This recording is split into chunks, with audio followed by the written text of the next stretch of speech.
Lirik. Yang tadi salah. Assalamualaikum warahmatullahi wabarakatuh.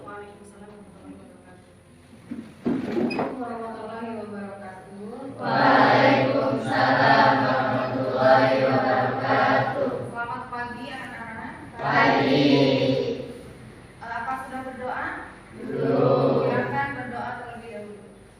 Belum belajar, mari kita berdoa. Mulai. Bismillahirrahmanirrahim. Allahu hadiri, Allahu nadiri, Allahu syahidun alayya, Allahu ma'i, Allahu mu'ini, wallahu bikulli syai'in muhim. Rabbi zidni ilman nafi'an warzuqni fahman wasi'an birahmatika ya arhamar rahimin. Memimpin tadarusan hari ini silakan dipimpin oleh Abu. Silakan ke depan. Meneruskan surat yang kemarin ya. A'udzu billahi minasy syaithanir rajim. A'udzu billahi minasy syaitonir. Baik anak-anak, apakah kalian sudah siap belajar hari ini? Siap. Baik. Oh, mohon maaf, Agung, sebelum kita mulai ya, Ibu lihat Agung tidak pakai sepatu. Kenapa Agung tidak pakai sepatu? Oh, sakit. Kenapa bisa sakit? Oh, iya. Baik anak-anak, kita doakan ya untuk Agung mudah-mudahan cepat sembuh. Amin. Karena Ibu akan mengecek kehadiran kalian terlebih dahulu. Yang disebutkan namanya, tolong acungkan tangannya ya. Arjuna Alvin hadir. Bayu Wirdiansah ya. Dea Ayuriana hadir. Dea Samila.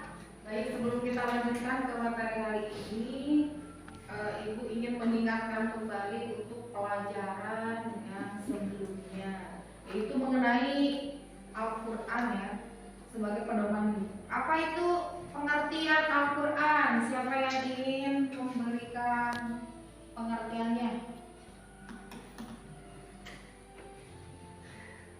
Oh, silakan Dea.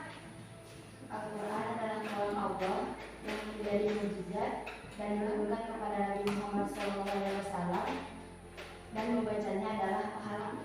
Iya, dan membacanya adalah pahala atau ibadah bagi pembaca Al-Quran. Kemudian apa pengertian hadis? Siapa? Siapa lagi? Ayo. Oh, silakan Bayu ya. Bayu dulu.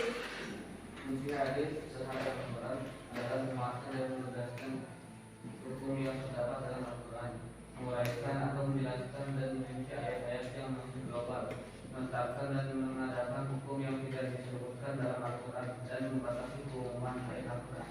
Iya.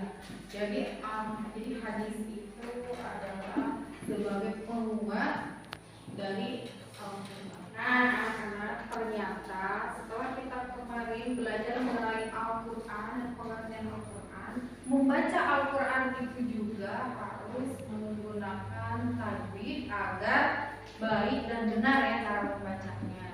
Nah, khususnya pada pelajaran kita hari ini akan membahas mengenai mad tabi'i atau tajwid tentang mad tabi'i. Baik anak-anak, apakah di antara kalian ada yang tahu siapa juara satu MTQ internasional dari Indonesia? Tidak, Bu. Oke, baik ya. Jadi juara satu internasional dari Indonesia itu yang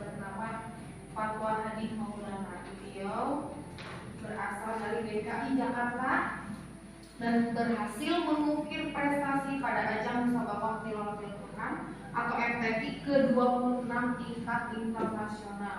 Di mana? Di Dubai atau Uni Emirat Arab. Nah, itu yang jadi yang juara 1 MTQ internasional dari Indonesia itu berasal dari DKI Jakarta, yaitu Fatwa Hadi Maulana. Nah, kemudian mengapa mempelajari tajwid itu khususnya di mad ini sangat penting? Baik, siapa yang mau menjawab? Oke, Agar kita membaca Al-Quran yang baik dan benar. Iya, karena tadi itu kan sudah menjelaskan ya. Jadi mempelajari tajwid khususnya mad itu adalah untuk supaya membaca Al-Quran kita itu menjadi baik dan benar. Kita mempelajari hukum bacaan mad ini. Nah, itu akan memberitahukan mengenai tujuan pembelajaran hari ini, yaitu memahami dan menganalisis hukum bacaan mad ini agar terbiasa membaca Al-Quran dengan baik dan benar. Kemudian ada pun indikator yang harus kalian capai. Yang pertama adalah menyebutkan pengertian mad ini, kemudian menjelaskan ketentuan hukum bacaan mad ini, mendeskripsikan cara membunyikan hukum bacaan mad ini, menentukan contoh bacaan mad ini, mengidentifikasi hukum bacaan mad ini, mendemonstrasikan cara membaca hukum mad ini, dan yang terakhir adalah menyimpulkan cara membaca mad ini. Untuk meningkatkan konsentrasi belajar kita hari ini, maka ibu akan memberikan sedikit permainan, yaitu apabila ibu mengangkat tangan kanan ke arah kanan, maka kalian harus bertepuk tangan 1 kali seperti ini. Kemudian apabila ibu mengangkat tangan kiri ke sebelah kiri, kalian harus bertepuk tangan 2 kali. Kemudian apabila tangan ibu, tangan kanan atau tangan kiri mengangkat ke tengah, di tengah ya diangkatnya, maka kalian harus bertepuk tangan 3 kali. Gitu ya. Jadi 1 kali, 2 kali, 3 kali. Kita coba dulu ya. Oke, baik.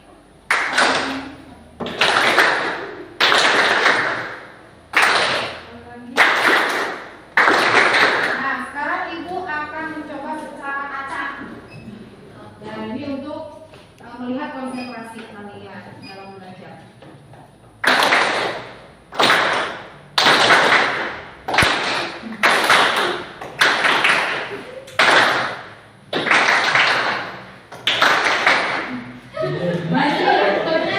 Konsentrasi ya. Oke, baik, kita acak lagi. Kita mulai lagi. 1, 2, 3.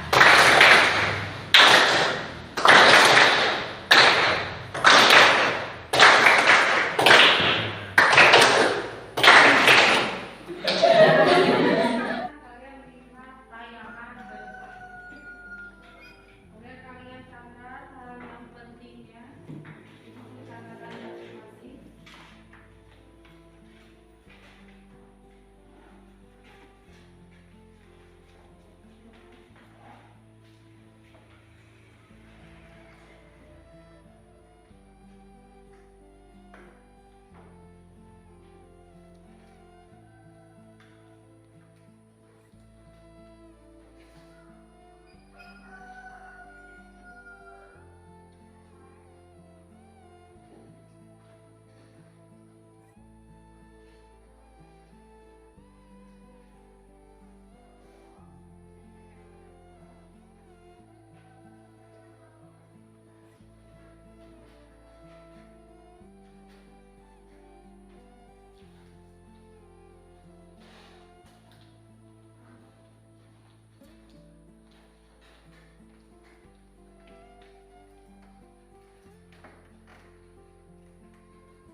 Nah, baik anak-anak, bagaimana setelah kalian melihat tayangan tadi? Apakah ada yang mau bertanya? Ya, baik, silakan. Apakah ini tidak hanya membahas materi saja? Nah, ya, terima kasih ya untuk pertanyaannya. Jadi untuk hari ini kita memang belajar mengenai matobik saja supaya kalian lebih paham dalam mengaplikasikannya nanti pada Al-Quran. Gitu ya. Jadi hari ini kita hanya belajar matobik saja. Kalian mengerti video tadi, maka ibu sekarang akan membagi kelompok ya. Silakan kelompoknya sesuai dengan yang sudah kita seperti video yang lalu. Silakan.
Baik, setelah kalian berdiskusi dari masing-masing kelompok, maka ibu sekarang minta kalian untuk mempresentasikan hasil diskusi kalian hari ini. Untuk yang pertama, silakan kelompok 1 Repan untuk mempresentasikan hasil diskusinya. Mungkin sebelah sini. Assalamualaikum warahmatullahi wabarakatuh. Waalaikumsalam warahmatullahi wabarakatuh. Saya perwakilan dari kelompok 1 yang akan mempresentasikan dengan tugas kelompok yang sedang saya kerjakan. Pengertian matobik secara bahasa adalah tambah. Menurut ulama, ahli tajwid adalah memanjangkan suara huruf yang wajib dipanjangkan ada 3, yaitu alif, waw, dan ta. Adapun contohnya itu fiha dan qom. Baik, setelah kita melihat tayangan kemudian berdiskusi antar kelompok, nah sekarang saatnya kita menyimpulkan apa dari pelajaran hari ini mengenai matobik ini. Nah, matobik ini secara bahasa itu artinya adalah tambah. Kemudian secara istilah Menyatakan suara huruf yang wajib dipanjangkan. Kemudian ada berapa huruf matobik ini? 3. Yang pertama Alif. Yang kedua Waw. Yang ketiga Ya. Dari ketiga ini masing-masing ada contohnya. Silakan berikan contoh dari alif dulu. Contohnya adalah fama, yaitu mim menghadapi huruf alif yang tidak berharokat. Dibacanya 2 harokat. Fama. Kemudian contoh yang kedua yaitu waw. Lu. Nah, lam di sini atau huruf hijaiyah bertemu dengan waw sukun. Setelah harokat apa di sana? Doma. Nah, dibacanya 2 harokat. Itu dinamakan dengan matobik. Kemudian contoh ketiga yaitu ya. Ya, contohnya bagaimana ya? Alladzina, ri panjangnya itu 2 harokat, yaitu kasroh bertemu dengan ya sukun. Dinamakan dengan matobik. Inilah kesimpulan dari pelajaran matobik hari ini. Baik, ada yang mau bertanya? Ayo silakan. Bagaimana cara mengetahui pelajaran yang jelas? Oh, durasi membaca mad ya. Jadi seperti ini contoh misalkan mim bertemu dengan alif tanpa harokat ya, dibacanya ma. Nah, seperti apa durasinya? Kita bisa menyebutkan 2 harokat seperti ini ya, pakai jari. Ma atau gini, ma. Nah, seperti itu. Kalian ngerti?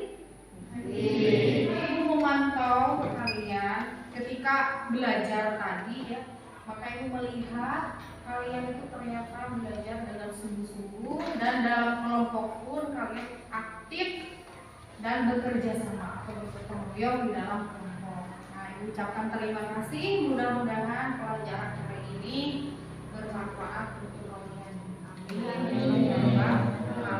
Pertemuan berikutnya kita akan membahas mengenai mad wajib mutasil dan mad jaiz munfasil.